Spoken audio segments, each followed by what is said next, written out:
آج ہمارا ٹاپک پاکستان کی خارجہ پالیسی کے اصولوں کے حوالے سے ہے۔ خارجہ پالیسی کسے کہتے ہیں اور پاکستان کی خارجہ پالیسی کے اصول کیا ہیں، ان باتوں کو ہم ڈسکس کریں گے آج کی کلاس میں۔ دیکھیں، جب کچھ لوگ آپس میں ایک تعلق قائم کرتے ہیں تو اس کے کچھ اصول ہوتے ہیں، کچھ لمیٹیشنز ہوتی ہیں، کچھ حدیں ہوتی ہیں۔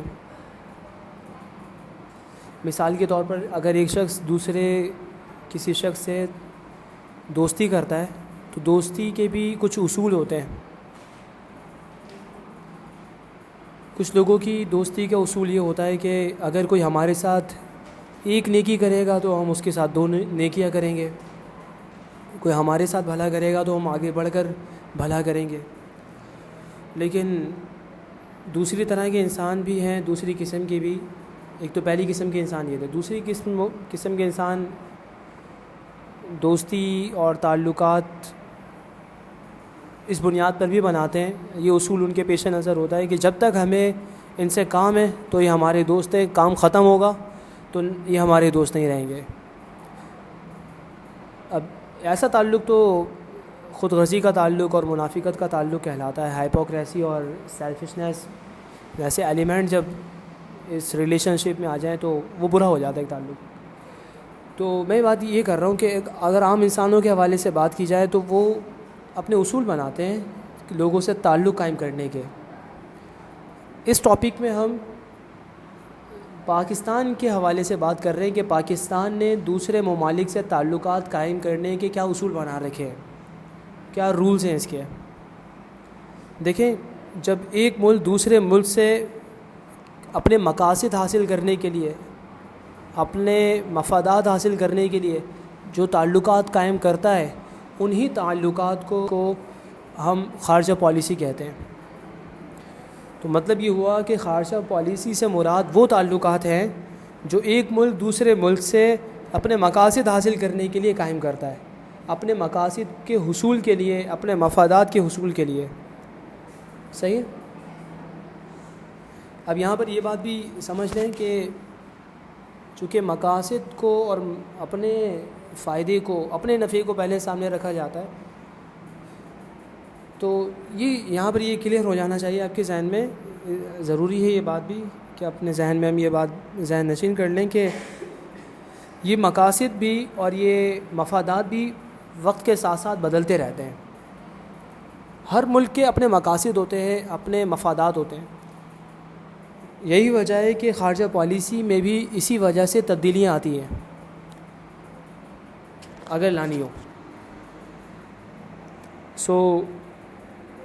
چونکہ ہر ملک ایک اپنی حیثیت رکھتا ہے، جغرافیائی لحاظ سے، تاریخی لحاظ سے، ثقافتی لحاظ سے اور اسی طرح معاشی لحاظ سے، تو یہی وجہ ہے کہ ان کی خارجہ پالیسی بھی ان کے مطابق ترتیب دی جاتی ہے۔ اور خارجہ پالیسی ہمیشہ ایک جیسی نہیں رہتی، ملکی مفادات بدلتے ہیں تو تعلقات بھی بدل جاتے ہیں، اور ہمیشہ کوئی ملک ہمیشہ نہ دوست رہتا ہے نہ دشمن رہتا ہے۔ اتنی بات کلیئر ہے؟ اب اتنی بات سمجھنے کے بعد آپ کے ذہن میں یہ تصور تو قائم ہو گیا ہوگا کہ ہم اس ٹاپک میں پاکستان کے تعلقات کے حوالے سے بات کریں گے کہ اس دنیا میں پائے جانے والے دیگر ممالک سے تعلقات قائم کرنے کے کیا اصول بنا رکھے ہیں۔ صحیح؟ دیکھیں، پاکستان کی خارجہ پالیسی کا پہلا اصول تو یہ ہے کہ ہم آزاد رہنا چاہتے ہیں۔ مطلب کیا ہے؟ مطلب یہ ہے کہ پاکستان کبھی کوئی ایسا کام نہیں کرے گا، یہ ہماری پالیسی میں شامل ہے۔ حکمران اگرچہ بدلتے رہیں لیکن پالیسی کے مطابق ہم چلیں گے۔ پالیسی کا مطلب ہوتا ہے حکمت، خارجہ کا مطلب خارج سے، خارجہ باہر کو کہتے ہیں۔ تو خارجہ پالیسی کا مطلب ہوا کہ باہر دنیا سے تعلقات کی پالیسی اور حکمت۔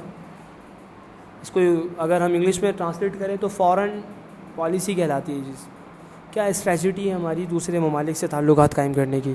تو ہماری پالیسی کا پہلا اصول تو یہ ہے کہ ہم آزاد خارجہ پالیسی کے قائل ہیں۔ کسی کے غلام بن کر، کسی کے دباؤ میں ہم نہیں جئیں گے، نہ کوئی ایسا ایگریمنٹ کریں گے، نہ کسی ایسے ملک سے تعلق قائم کریں گے کہ ہماری آزادی کو خطرہ لاحق ہو جائے۔ یہ الگ بات ہے کہ پاکستان نے اپنے ابتدائی برسوں میں کچھ دفاعی معاہدے کیے تھے جس کی وجہ سے اس کی آزادی اور خود مختاری کسی حد تک مجروح ہوئی تھی، لیکن اس کے بعد سے پاکستان نے آزاد خارجہ پالیسی کے حوالے سے اپنا یہ پرماننٹ اصول بنایا ہوا ہے۔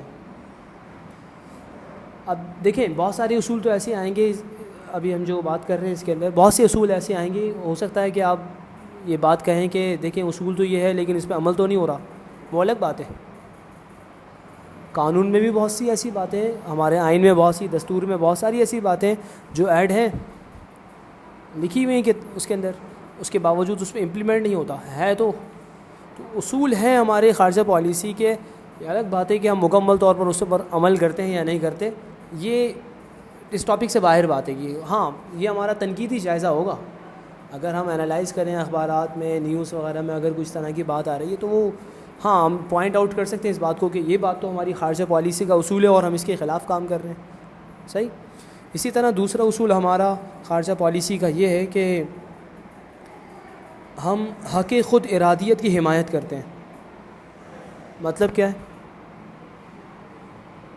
اس کا مطلب یہ ہے کہ دنیا میں جتنے بھی مظلوم ممالک ہیں یا مظلوم اقوام ہیں ان کی حمایت کرنا ہماری پالیسی کا حصہ ہے۔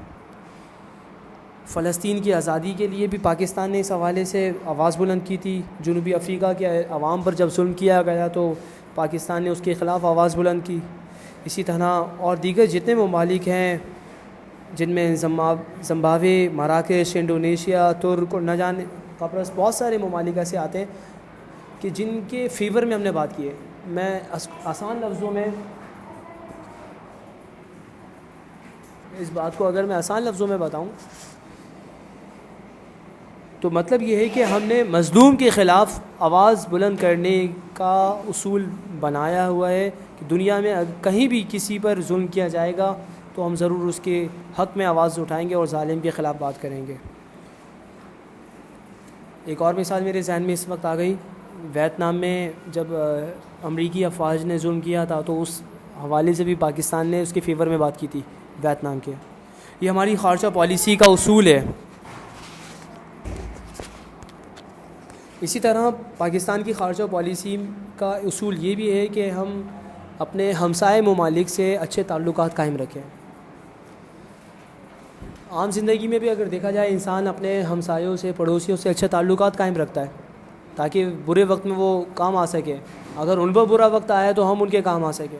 تو ہماری پالیسی کا یہ اصول ہے کہ ہمسایہ ممالک سے اچھے تعلقات قائم رکھنے، ایران، افغانستان، چائنا، انڈیا، ان تمام سے۔ رہی جہاں تک بات انڈیا کی تو ان سے ہم نے گفت و شنید کر کے، بار بار گفتگو کر کے اپنے طور پر کوشش کی کہ ان سے اچھے تعلقات قائم رکھے جائیں، لیکن مسئلہ کشمیر کی وجہ سے خصوصاً ان سے ہمارے تعلقات اچھے نہیں رہ سکے اور نہ رہتے ہیں۔ امید ہے کہ مستقبل میں مسئلہ کشمیر اگر حل ہو جائے تو یہ معاملہ بھی حل ہو جائے گا۔ پاکستان کی خارجہ پالیسی کا یہ اہم اصول ہے کہ اب اپنے ہمسایہ ممالک سے، اپنے پڑوسی ممالک سے اچھے تعلقات قائم رکھے جائیں۔ ایک اور اصول ہماری خارجہ پالیسی کا یہ ہے کہ اسلامی ممالک کے اتحاد کو فروغ دیں۔ مطلب یہ ہے کہ دیکھیں مسلمان ہونے کی حیثیت سے دوسرے تو وہ تمام ممالک جو کہ اسلام کے فالوورز ہیں، مسلمان کہلاتے ہیں، وہ ہمارے بھائی ہوں گے۔ تو دو بھائیوں کے درمیان اگر رنجشیں اور جھگڑے فسادات کا سلسلہ چل پڑے تو اوروں کا فرض ہوتا ہے اور مسلمانوں کا کہ وہ ان کے درمیان صلح کروا دیں اور ان کے درمیان اتحاد کی کوشش کریں۔ پاکستان کی پالیسی کا یہ اہم اصول ہے کہ اسلامی ممالک کی آزادی میں بھی ہم نے کردار ادا کیا ہے۔ اگر اسلامی ممالک کے درمیان کبھی جھگڑا ہوا ہے تو اس کے فیور میں بھی ہم نے بات کی ہے۔ فیور سے مراد یہ کہ اتحاد کی فیور میں بات کی ہے، اس جھگڑے کو ختم کروانے کے لیے۔ یہی وجہ ہے کہ پاکستان OIC کا بھی ممبر ہے، آرگنائزیشن آف اسلامک کانفرنس، کیوں بنائی گئی تھی؟ اس کا مین مقصد یہ سمجھ لیجیے آپ کہ مسلم امہ کو، عالم اسلام کو، ان تمام ممالک کو جو اسلامک کنٹریز کہلاتی ہیں، ان کی ڈیولپمنٹ کے لیے کام کرنا، ان کے اتحاد کے لیے کام کرنا، ان کی بھلائی کے لیے کام کرنا۔ ایک اور اصول ہماری خارجہ پالیسی کا یہ ہے کہ ہم تیسری دنیا کے ممالک سے بھی اچھے تعلقات قائم رکھتے ہیں، اور ان کی ڈیولپمنٹ کے حوالے سے بھی نہ صرف یہ کہ غور کرتے ہیں بلکہ کام بھی کرتے ہیں۔ اصول ہے یہ ہمارا۔ اب تیسری دنیا کے ممالک میں کون سے ممالک شامل ہوتے ہیں؟ دیکھیں، جو غریب ممالک ہیں، ابھی ترقی نہیں کی، ترقی یافتہ نہیں ہے، ان ممالک کو تیسری دنیا کے ممالک میں شامل کیا جاتا ہے، جیسے کہ ایشیا، افریقہ اور ساؤتھ امریکہ۔ چونکہ یہ غریب ممالک ہیں اس لیے تیسری دنیا کے ممالک کہلاتے ہیں۔ پاکستان نے ان کے درمیان بھی اتحاد قائم کرنے کی کوشش کی ہے اور تحریک چلائی۔ جب یہ 1955 میں بینڈنگ کانفرنس ہوئی تھی تو اس میں بھی ان کے اتحاد کے حوالے سے پاکستان نے کوشش کی تھی۔ گروپ آف 77 کی تشکیل میں بھی پاکستان نے اہم کردار ادا کیا۔ تو کہنے کا مقصد یہ ہے کہ ان کی بھلائی کے لیے، ان کے اتحاد کے لیے، ان کے ڈیولپمنٹ کے لیے ہم نے کام کیا ہے۔ اس بات کو اب یوں ہی سمجھ لیں، جس طرح ایک غریب دوسرے غریب کو سپورٹ کرتا ہے نا، مالی لحاظ سے، جان کے اعتبار سے، جہاں اس کو جان کی ضرورت پیش آئے، ہماری مال کی ضرورت پیش آئے، ہر طرح سے ان کے ساتھ تعاون کرنا۔ اگر غریب کا ساتھ نہیں دے گا تو پھر کون دے گا؟ تو غریب ممالک ایک دوسرے کو سپورٹ اس لیے کرتے ہیں، ایک دوسرے کے ساتھ اچھے تعلقات اس لیے قائم رکھتے ہیں تاکہ ایک یکجہتی کا اور اتحاد کا وہ دور دوبارہ زندہ ہو جائے، ایک دوسرے کے کام آ سکیں، جس حد تک بھی کام آ سکتے ہیں۔ بزنس کے سلسلے میں ایک دوسرے کی مدد کر سکتے ہیں، بے شمار معاملات ہیں۔ یہاں پر ایک اور بات ذکر کی جاتی ہے کہ پاکستان کے ایک سابق وزیر اعظم نے بھی تیسری دنیا کے ممالک کو نئے اکنامیکل سسٹم کے قیام کی تحریک کے لیے آمادہ کیا تھا۔ اس بات پر انہیں تیار کیا تھا کہ نیو اکنامیکل سسٹم کو ڈیولپ کرنے میں کردار ادا کریں، اس میں شامل ہو تاکہ ہماری مالی حالت صحیح ہو سکے۔ تو ڈیولپمنٹ کے لیے بھی کام کیا ہے۔ کوشش ہے کہ ہر ملک اپنے پاؤں پر کھڑا ہو جائے۔ ہماری خارجہ پالیسی کا ایک اصول یہ بھی ہے کہ اقوام متحدہ سے تعاون کیا جائے، یونائٹڈ نیشنز آرگنائزیشن سے، یو این بھی کہتے ہیں اس کو اور یو این او بھی کہتے ہیں۔ اب یہ یو این او کیا چیز ہے؟ اس کو مختصر آپ یہ سمجھ لیں کہ یہ ایک آرگنائزیشن ہے، ایک تنظیم ہے جو سیکنڈ ورلڈ وار کے بعد بنائی گئی تھی، تشکیل دی گئی تھی اس مقصد کے لیے کہ دنیا میں امن قائم کیا جائے۔ چونکہ سیکنڈ ورلڈ وار کے بعد بہت جانی مالی نقصان ہوا تھا، لاکھوں انسان، کروڑوں انسان موت کے گھاٹ اتر چکے تھے، اور بہت پورے اجتماعی بلکہ پوری عالمی دنیا نے اس خون ریز مناظر کو دیکھا تھا، ان خون کی ہولی دیکھی تھی انہوں نے۔ اتنی بڑی جنگ کے بعد جب انسانیت کی جان چھوٹی تو آرگنائزیشن بنائی گئی، U N O, United Nation organization بنائی گئی تاکہ دنیا میں امن قائم کیا جا سکے، ایک دوسرے کی بھلائی کے لیے کام کیا جا سکے۔ اگر دنیا کے کسی ملک میں بھی ایک ملک کے دوسرے ملک سے، اگر دنیا کے کسی بھی حصے میں ایک ملک کے دوسرے ملک سے اگر اچھے تعلقات نہیں ہیں، تنازعات کا سلسلہ چل رہا ہے، جھگڑے ہو رہے ہیں، تو ان چھوٹے چھوٹے جھگڑوں کو بھی ختم کر دیا جائے تاکہ وہ بڑی لڑائی میں کنورٹ نہ ہو جائے۔ اس حوالے سے کام کرنے کے لیے یو این او بنائی گئی تھی۔ لیکن میں یہاں پر تنقید ضرور کروں گا یو این او پر، امن قائم کرنے کے لیے بنائی گئی تھی یہ، لیکن اگر اسلامی ممالک میں انسانیت پر جب ظلم کیا جاتا ہے تو پھر یو این او کو ہوش نہیں آتا کہ ہمیں تو امن قائم کرنا تھا، یہاں پر ہمیں تو دنیا میں لوگوں کو امن و آشتی کا پیغام دینا تھا اور ہر طرح کی جنگ بندی کے لیے کوشش کرنی تھی۔ پھر کوئی سبق ایسا یاد نہیں آتا۔ 19s کے زمانے کی بات ہے کہ باہر دنیا میں غالباً یورپ یا امریکہ کی کوئی جگہ تھی، تو وہاں پر اس حوالے سے کتابوں میں لکھا ہوا ایک واقعہ، ابھی ریفرنس مجھے یہ کہنا ہے ایگزیکٹلی یاد نہیں آ رہا، کہ اگر کوئی پوچھے گا تو میں انشاءاللہ بتا دوں گا اس حوالے سے۔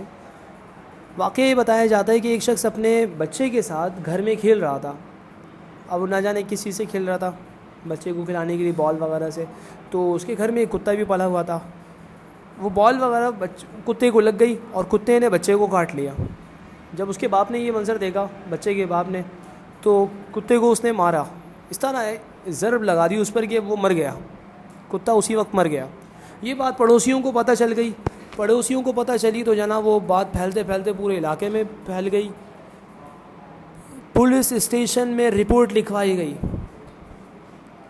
بات اور اوپر تک پہنچی تو اخبارات تک پہنچ گئی، ریلیاں نکالی گئیں، نعرے لگائے گئے کہ کتوں کے حقوق کا تحفظ کیا جائے۔ تمہارے یہاں اگر ایک کتا مرتا ہے تو پوری دنیا میں تم تہلکہ مچا دیتے ہو، اگر تمہارا ایک کتا مرے تو تمہیں امن یاد آ جاتا ہے اور ان کے حقوق کا خیال آتا ہے۔ اور روزانہ اسلامی ممالک میں غریب بچوں، مسلمان بچوں، مسلمان مردوں عورتوں کا قتل عام جو ہوتا ہے اس کے حوالے سے کوئی فکر نہیں ہوتی، پھر امن کا درس یاد نہیں آتا۔ بہرحال پاکستان کی خارجہ پالیسی کا اصول یہ ہے کہ اقوام متحدہ کے چارٹر کا احترام کیا جائے۔ اب دیکھیں یہاں پر میں یہ بات بھی بتانا چاہوں گا کہ یہ اصول ہمارا کیوں ہے۔ وہ آرگنائزیشن اگرچہ امن و امان قائم کرنے کے لیے بنائی گئی ہے، دنیا سے جہالت وغیرہ ختم کرنے کے لیے، لیکن دیکھیں معاملہ یہ ہے کہ ان کا ممبر بننے پر پاکستان کے پاس کم از کم اتنا فیور تو آ جاتا ہے ان کی طرف سے کہ اگر انڈیا اور پاکستان کی جنگ شروع ہوتی ہے، کسی بھی تنازع پر، کسی بھی بات پر اگر لڑائی ہوتی ہے تو اقوام متحدہ کے ذریعے انہیں چپ کروایا جا سکتا ہے اور دنیا کے سامنے اس بات کو پیش کیا جا سکتا ہے کہ پاکستان ایک ایسا ملک ہے جو دنیا میں امن قائم کرنا چاہتا ہے، جنگ کرنا نہیں چاہتا، لڑائی جھگڑا پسند نہیں کرتا، لیکن اب کوئی یہ بھی نہ سمجھ لے کہ ہم کچھ کر نہیں سکتے۔ ایٹم بم بھی ہم نے ایجاد کیا ہے، وہ بھی چلانا ہوگا نا کبھی، تو اس لیے کوئی یہ نہ سمجھے کہ اب ہم نے ہاتھ کٹوا لیے ہیں اور کچھ کرنا نہیں ہمیں۔ یہ بتانے کا مقصد صرف اتنا ہے یہ بتانے کا مقصد کہ کوئی کمزور بھی نہ سمجھے، کیونکہ عام طور پر یہ کمزوروں کا طریقہ بن جاتا ہے کہ وہ لڑائی کو ٹالتے ہیں۔ ہم لڑائی کو صرف اس لیے ٹال لیں کہ ہمارے دین کا یہ پیغام ہے گا اور اسلام نے ہمیں اس بات کی تاکید کی ہے کہ تم پہل نہ کرو، یہ وجہ ہے۔ بہرحال اقوام متحدہ کے حوالے سے آپ کو یہ بات ذکر کرنی تھی آپ کے سامنے۔